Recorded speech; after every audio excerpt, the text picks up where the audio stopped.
During his interview with Kristen Welker on NBC's Meet the Press this past weekend, Donald Trump once again proved to us that he has no idea how anything in the real world works, and he proved that his brain is pretty much just running on fumes at this point. He launched into a word salad diatribe, I guess we could call it, when he was asked about inflation, tariffs, and the cost of consumer goods. Here is the incomprehensible Donald Trump telling us, apparently, that I guess he invented the word groceries. Here's what he said. I'm looking to bring prices down. I won on two things, the border and more than immigration. You know, they like to say immigration. I break it down more to the border, but I won on the border and I won on groceries. It's a very simple word, groceries. Like almost, you know who uses the word? I started using the word, the groceries. When you buy apples, when you buy bacon, when you buy eggs, they would double and triple the price over a short period of time, and I won an election based on that. We're going to bring those prices way down. So let me just circle back to part of this. It's a very simple word, groceries. Like almost, you know who uses the word? I started using the word, the groceries.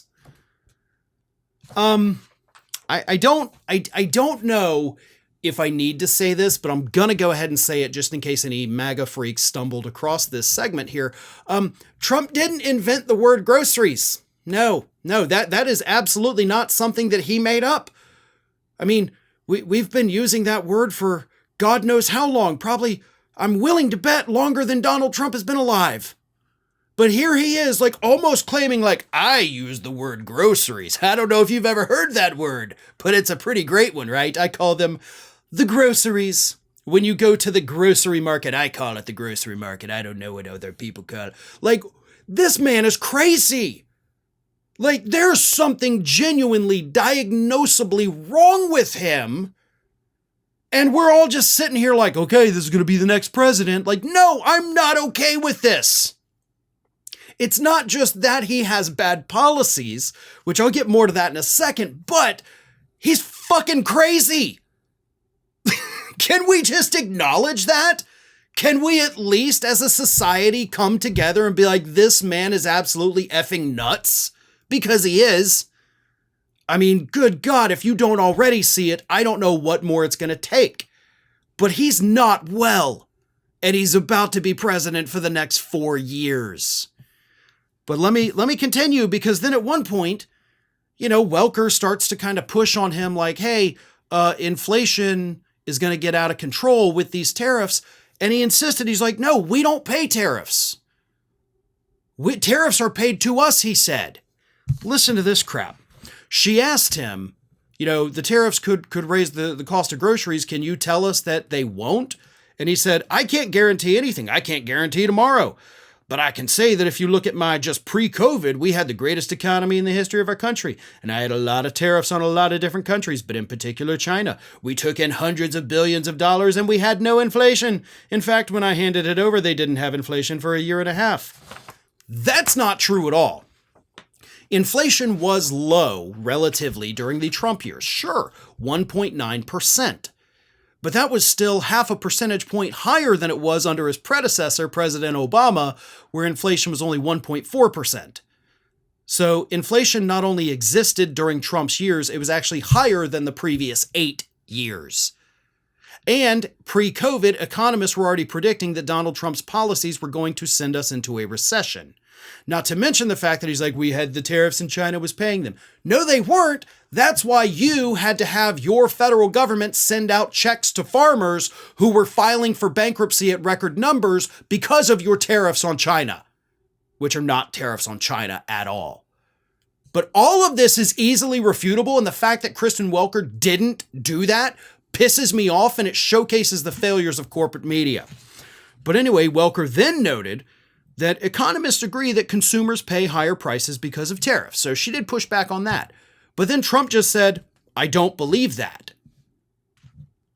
So she did fact check him to a degree. She's like, hey, actually, we're going to pay higher prices. And he's like, no, we're not. But we are. And then he continued with more word salad. I think tariffs are the most beautiful word. I think they're beautiful. It's going to make us rich. If we're going to subsidize them, let them become a state. We're subsidizing Mexico, and we're subsidizing Canada, and we're subsidizing many countries all over the world. And all I want to do is I want to have a level, fast, but fair playing field. She then, of course, pointed out that, hey, your tariffs from the first term cost American citizens $80 billion. And he's just like, nope. Nope, we made money. So either Donald Trump still doesn't understand how tariffs work, or he is being intentionally obtuse to pretend that we're not all going to pay higher prices. We will pay higher prices. And of course, his decision last week to appoint Peter Navarro to be his trade advisor, Navarro, of course, being the guy who basically pushed the tariffs during the first term, we're screwed. Like, there is no way around it. There is no other way to say it.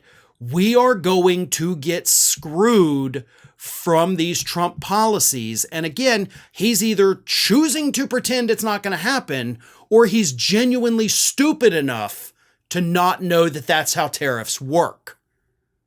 Either way, it's bad.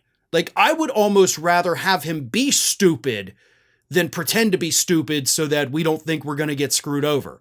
Because at least if he's just dumb, he could be educated, right? Although, obviously, many people have tried, and clearly it's not working. But these tariffs are coming. He is dead set on it, not hypothetical, not a maybe. It's gonna happen. And every single person in this country, from the lowest income to the highest income, it's going to impact us all. But it's going to impact those of us on the lower end of that income spectrum a hell of a lot harder than those at the top. They have the means to weather the storm. Most of the country, on the other hand, does not. Welcome to the Ring of Fire YouTube channel. I am Farron Cousins, the host of Ring of Fire here on YouTube. I don't know if this is your first time here, or maybe you're somebody who comes here every single day, but either way, let me tell you what's going on. Ring of Fire was actually started in the year 2004 by none other than our own America's lawyer, Mike Papantonio. And over the last 20 plus years, Ring of Fire has gone from being a 1-hour weekend radio program on Air America through a series of changes. Go Left TV, which we started back in 2007. We've been on the Young Turks network. And of course, this very YouTube channel here that started, obviously, as they all do, with no subscribers. And we've now ballooned to well over 1 million as we go on our way to that 2 million mark. So again, if this is your first time here, make sure you subscribe. Take a few minutes, look around. We have content that actually goes back 20 years.